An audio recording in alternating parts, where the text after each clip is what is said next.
دبای. الو سلام علیکم. علیکم السلام. تو موقع یک سوال داشتم. میشنوم. اندیشه اهل بدعت در آیات متشابه چی؟ بارک الله. سلامت باشید.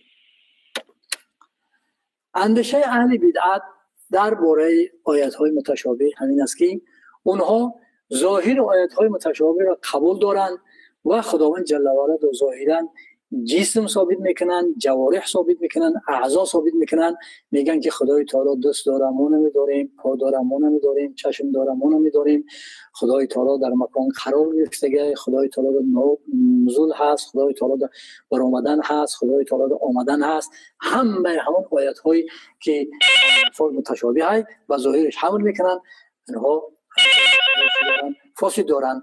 تمام علمای اهل سنت و جماعت میگن که این آیات هایی که ظاهرشون برای خداوند جل و علا انجام و آلات ثابت میکنه، برای خداوند جل و علا ثابت کردنش نادرست است، محال است و از این جواره سلام علیکم.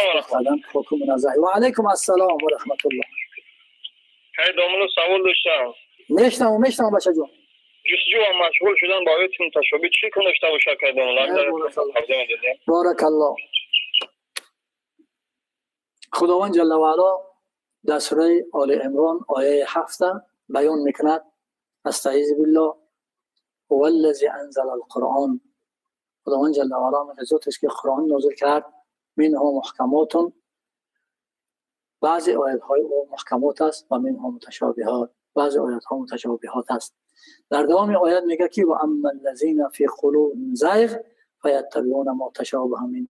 و اما کدام انسان هایی که در دلشان میل و باطل دارند از پشت آیات های متشابه میگردند و جستجو میکنند، او را معلوم میتین اونها چی است. خدای تعالی او را حکم کرده است که اونها در دلشان میل و باطل بلکه فتنه کردن در مبین جامعه مسلمانان است، دیگه مقصد ندارند. در دوام آیات میگه که ولا یعلم تاویله الا الله.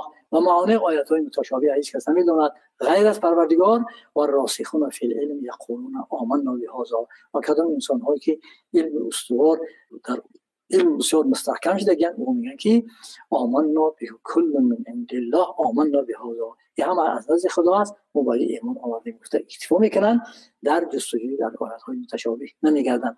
و در کتاب صحیح امام بخاری رحمت الله علیه حضرت عایشه مادرمون روایت است که حضرت عایشه مادرمون گفت یک روز نوبت من بود، پیغمبر خدا صلی الله علیه و سلم آمد و در نزد من نشست، همین آیه 7 سوره آل عمران خواند و گفت کدام انسان هایی که از پشت آیات های متشابه خود جستجو میکنن مشغول میشوند، اونها را گفت که او هم نشینی نکن.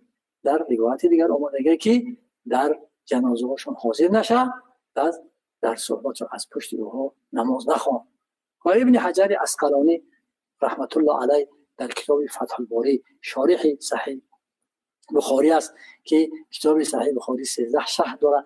یکی از این مشهورترین شرحش همون فتح الباری است که دوم شرحش سر عمدة القاری که حضرت علامه عینی حنفی نوشته. همین حضرت ابن حجر عسقلانی در شرح همین آیات همین حدیثی که حضرت عایشه رضی الله تعالی عنها روایت کرده در همونجا بیان میکنن که کدام انسان هایی که از پشت آیات های متشابهات گشتن و مشغول شدن جستجو کردن در عالم انسانیت یکم کی بودن؟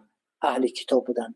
اهل کتاب از پشت آیات های متشابه گشتن و جستجو کردن، گمراه شدن و دیگران را گمراه کردن. در اسلام یکم انسان هایی که در پشت آیات های متشابه گشتن جستجو کردن، اینها خوارج بودن، اونها گمراه شدن و دیگران را گمراه کردن. از جهت گمراهی شمیه که حتی صحابه های حضرت پیغمبر صلی الله علیه و سلم را نسبت کفر دادن، اونها را به قتل و شهادت رساندن. حالا که خداوند جل و علا درباره صحابه پیغمبر خدا صلی الله علیه و سلم صراحتا چند جای قرآن در رازگی خودش اعلان کرده که آیا ای کافر خدا راضی می شود؟ یا که حضرت پیغمبر صلی الله علیه و سلم در حدیث مبارکشون گفتن الله فی اصحاب کن نجوم بأیهم اهتدیتم. شما درباره صحابگان من از خدا بترسید و درباره صحابگان من در حق چون اعلام چیز نگی، اونها با منزله ستارگان هستند کدامش شما اقتدا کنید هدایت می‌یابید. یکی اینها صحابه های حضرت پیغمبر را حکم به کفر کردن، حضرت علی را قاتل جدا کردن، حضرت ابو موسی اشعری را حضرت معاویه و حضرت علی را قاتل ها جدا کردن.